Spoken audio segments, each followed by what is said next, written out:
ملک بھر میں بارشوں کا سلسلہ جاری ہے اور بارشوں کے باعث جو تباہی ہیں اس کی خبریں جو ہے وہ زیر گردش کر رہی ہیں، اور جیسے ہم ابھی بات کر بھی رہے ہیں Sadia, training right now in Lahore. Yes exactly, اور لاہور میں ایکسپیکٹ کیا بھی جا رہا تھا. What I am looking at is کہ لاہور کتنا ریڈی ہے اس کے لیے، بیکاز ہم نے ایک اسپیل دیکھا ضرور جب بارش بہت زیادہ ہوئی اور وہاں پر نقصان بھی خیر ہوا. کل لاہور میں تیز بارش نے نشیب ایز آئی واز سیئنگ کہ نشیبی علاقوں میں کو ڈبا دیا، اور بہت ساری جگہوں سے ویڈیوز سامنے آئی جہاں لوگوں نے پانی میں تقریباً آدھے پانی میں گھٹنوں پانی میں انہوں نے سوشل میڈیا پہ وہ ویڈیو شیئر کرنا. اور ابھی یہ تو کہا جا رہا ہے کہ 25 جولائی تک یہ بارشیں اس کے ساتھ ساتھ سعدیہ وہ جو 15 لاشیں جو ہیں گلگت بلتستان والی، ان کا معاملہ کہاں تک پہنچا ہے؟ گلگت بلتستان میں سچویشن کیا ہے؟ اینڈ اکارڈنگ ٹو ریسورسز ہزاروں سیاح پھنسے ہوئے ڈفرینٹ اسپاٹس پہ. ترجمان گلگت بلتستان حکومت فیض اللہ فراف صاحب ہمارے ساتھ موجود ہیں. السلام علیکم فیض صاحب، بہت شکریہ سر، اور امید آپ خیریت سے ہوں گے. فیض صاحب سب سے پہلے تو یہ بتائیے گا کہ ابھی خبر آئی ہے کہ وہ جو 3 سالہ بچہ تھا غالباً اس کی لاش مل گئی ہے.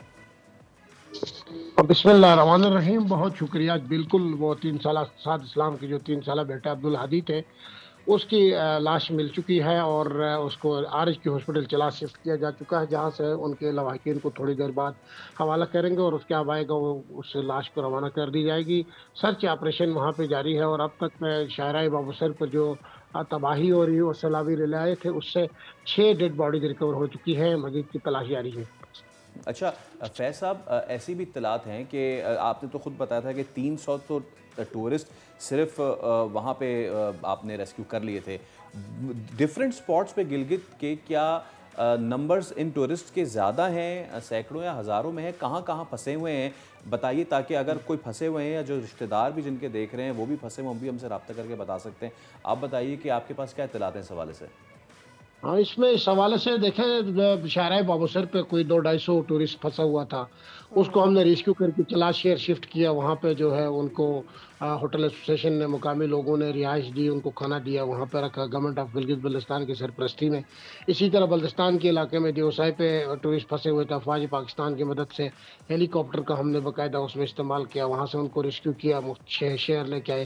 اس وقت سچ گلگت بلتستان میں کہیں پہ بھی کوئی ٹورسٹ پھنسا ہوا نہیں ہے، سٹک نہیں ہے. ہاں، البتہ یہ ہے کہ یہ شاہراہ بابو سر پر کہا جا رہا ہے عینی شاہدین کے مطابق کہ 10 سے 15 لوگ جو ہیں وہ بہہ گئے تھے. پتہ ہے کہ وہاں پہ سرچ آپریشن جاری ہے. ٹورسٹ جو ہے گلگت بلتستان کسی بھی کونے پہ پھنسے ہوئے نہیں ہیں، کیونکہ شاہراہ ریشم جو ہے، جس کو شاہراہ کراکرم بھی کہتے ہیں، خنجراب سے راولپنڈی تک یہ کھلی ہے. یہاں پہ وہ گریجولی سفر کر رہے ہیں. سبسکرائب کریں اور بیل دبائیں تاکہ کوئی خبر رہ نہ جائے.